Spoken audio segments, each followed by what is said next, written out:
അങ്ങനെ നമ്മുടെ നീതു ഹരീഷിനെ വിളിച്ചിട്ട് പറയുന്നുണ്ട് ഞാനും വരട്ടെ തറവാട്ട് അമ്പലത്തേക്ക് ചോദിക്കുന്നുണ്ട്. ആ സമയത്ത് നമ്മുടെ ഹരീഷ് പറയേണ്ട വേണ്ട നമ്മുടെ കല്യാണം കഴിഞ്ഞ് ഞാൻ കൊണ്ടുപോകാമെന്നൊക്കെ പറയേണ്ട. ആ സമയത്ത് നമ്മുടെ നീതു പറയുന്നുണ്ട് നമുക്ക് കൊടൈക്കനാലിൽ പോയാലോ ചോദിക്കേണ്ട. ആ സമയത്ത് നമ്മുടെ ഹരീഷ് പറയുന്നുണ്ട് എല്ലാം കല്യാണം കഴിഞ്ഞ് കൊണ്ടുപോകാമെന്ന് പറഞ്ഞ് ഫോൺ കട്ടാക്കുന്നുണ്ട്. പിന്നെ എന്തായാലും പിറ്റേ ദിവസം രാവിലെ നമ്മുടെ സുധീഷ് വണ്ടി കൊണ്ട് വരുന്നുണ്ട്.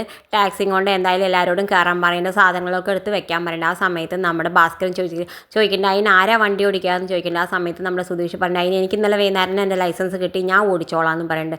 എന്തായാലും എല്ലാ സാധനങ്ങളും വണ്ടിയിലെടുത്ത് വെക്കുന്ന സമയത്ത് നമ്മൾ ഇന്ത്യ ചോദിക്കേണ്ടത് എല്ലാ സാധനവും എടുത്തിട്ടില്ലേ ഒന്നും മറന്നിട്ടില്ലല്ലോ എന്നൊക്കെ ചോദിക്കേണ്ടത്. ആ സമയത്ത് നമ്മുടെ സുധീഷ് പറഞ്ഞു അയ്യോ ഞാൻ എൻ്റെ ചാർജർ എടുക്കാൻ മറന്നാൽ പോയി എടുക്കട്ടെ എന്ന് പറയുന്നത്. ആ സമയത്ത് നമ്മുടെ നിധി പറയുന്നുണ്ട് ഞാൻ എല്ലാം എടുത്ത് വെച്ചിട്ടുണ്ട് വണ്ടി കയറിക്കോളൂ എന്ന് പറയുമ്പോൾ അപ്പോൾ നമ്മുടെ സുധീഷിനാണെങ്കിൽ വലിയ സന്തോഷമുണ്ട്, അവൾ മറക്കാതെ അവൻ്റെ ചാർജർ എടുത്തല്ലോ എന്നൊക്കെ വിചാരിച്ചിട്ട്. എന്തായാലും വണ്ടിയിൽ പോണ സമയത്ത് നമ്മുടെ ഭാസ്കരനോട് എല്ലാവരും ചോദിക്കുന്നുണ്ട് അച്ഛാ നമ്മുടെ തറവാട്ടിൻ്റെ അവിടെ എന്തെങ്കിലും നമ്മുടെ വക വല്ല വീടോ എന്തെങ്കിലുമൊക്കെ ഉണ്ടോ എന്ന് ചോദിക്കുന്നുണ്ട്. ആ സമയത്ത് നമ്മൾ സുധീഷ് കളിയാക്കി പറയുന്നുണ്ട് ഇല്ല വീടിന് തന്നെ ആധാരം കാണാനില്ല എന്നിട്ടല്ലേ ഇപ്പോൾ ഇനി അവിടെ കുറേ വീട് എന്നൊക്കെ പറയുന്നുണ്ട്. എന്തായാലും ഭാസ്കരനെ കൂട്ടിയിട്ട് എല്ലാവരും യാത്ര പോകുന്നുണ്ട്.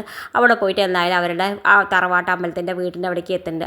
അപ്പോൾ ഒരാൾ വഴി കാണിച്ചു കൊടുക്കുന്നുണ്ട്. നമ്മുടെ സുധീഷൊക്കെ അയാളെ ഏൽപ്പിച്ചിട്ടുണ്ട്. എന്തായാലും സുധീഷിൻ്റെ അയാൾ വീടൊക്കെ കാണിച്ചു കൊടുക്കുന്നുണ്ട്. ഇതാണ് നിങ്ങൾ താമസിക്കാൻ പോണ വീട് എന്ന് പറയുന്നുണ്ട്. നിധിക്കും ഹരീഷിനും ചാന്ദിനിക്കും എല്ലാവർക്കും ആ വീട് വലിയ ഇഷ്ടമുണ്ട്. ആ സമയത്ത് സുനന്ദ അവിടുന്ന് ഉള്ളിൽ നിന്ന് വരുന്നുണ്ട്. സുഭാഷ് ഏട്ടാന്ന് വിളിച്ചിട്ട് സുനന്ദയും വന്നിട്ടുണ്ട്, ലളിതയും വന്നിട്ടുണ്ട്.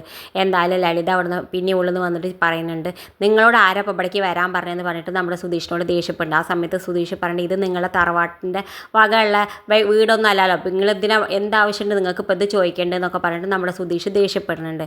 എന്തായാലും ഇത് കാണിച്ചുകൊണ്ടാണ് ഇന്നത്തെ പ്രമോ അവസാനിക്കുന്നത്. ഇതുപോലുള്ള പ്രമോ വിശേഷങ്ങൾ നിങ്ങളുടെ മുന്നിൽ എളുപ്പത്തിലെത്താൻ ഈ ചാനൽ ഒന്ന് സബ്സ്ക്രൈബ് ചെയ്യാൻ മറക്കരുത്.